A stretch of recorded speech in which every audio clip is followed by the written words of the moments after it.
एक तरफा प्यार सीजन 1 एपिसोड 1। ये कहानी शुरू होती है एक लड़के के साथ। जवानी की चौखट पे कदम रखते इस लड़के का नाम था अनिल। देहरादून के एक छोटे से टाउन में पले बड़े अनिल ने जस्ट अभी 12th पास करी ही थी और अपने पंख फैलाने को तैयार था। एक अच्छे स्कोर की वजह से उसे दिल्ली के एक रिनाउंड कॉलेज में एडमिशन भी मिल गया। अपने घर परिवार को छोड़कर वो दिल्ली जाने की तैयारी कर ही रहा था कि उसकी मम्मी उसके रूम में आई और अपने आंसुओं पर काबू पाते हुए बोली, बेटा तूने सब चीजें रख ली है ना, कोई चीज छूट तो नहीं रही। अनिल इस बात से बिल्कुल बेखबर था कि उसकी मम्मी उसके जाने के गम में है। आखिर बच्चे माँ बाप के दिल की बातें कहाँ समझ पाते हैं।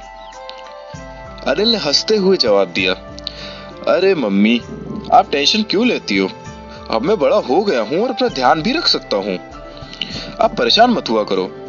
उसकी मम्मी अपने बेटे को पहली बार बड़े शहर जाने से खुश देखकर अपने आंसू रोक नहीं पाई और वहां से चली गईं।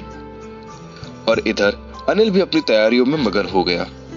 आखिर पहली बार वो भी अपना घर छोड़ के जा रहा था और वो नहीं चाहता था कि कोई चीज छूटे।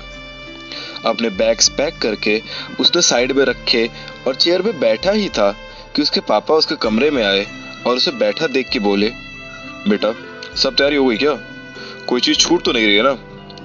अपने मम्मी पापा के एक जैसे सवालों को सुन के अनिल हंसने लगा और बोला, क्या पापा मम्मी और आपने कोई सेटिंग की है क्या, दोनों एक ही सवाल कैसे पूछ सकते हो।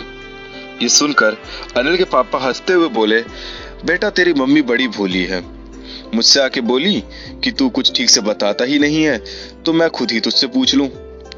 अनिल ये सुनकर थोड़ा सा सीरियस हुआ और बोला, जी पापा सब कुछ रेडी है, अब बस ट्रेन का इंतजार है।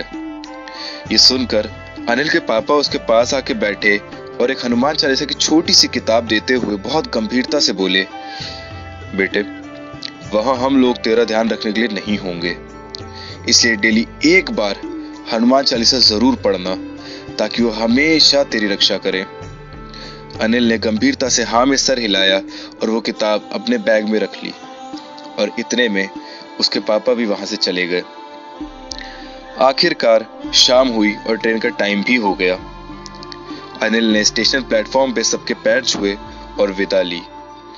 अनिल की मम्मी ने नम आंखों से अनिल को आशीर्वाद दिया और उसका माथा भी चूम लिया। उसके पापा ने भी उसे आशीर्वाद दिया और 2-4 और बातें सिखाई ताकि नई जगह उसे कोई तकलीफ ना हो। और फिर तभी ट्रेन का हॉर्न बजा तो अनिल भाग के ट्रेन में चढ़ गया। थोड़ी ही देर में बड़ी रफ्तार के साथ ट्रेन और उस पर बैठा अनिल दोनों वहां से चले गए। नई जगह पे क्या हुआ अनिल के साथ, वहां कौन था वो अनजान शख्स जिसे अनिल का इंतजार था। वहां अनिल को कौन ऐसा मिल गया जिससे वो वहीं के रंग में रंग गया।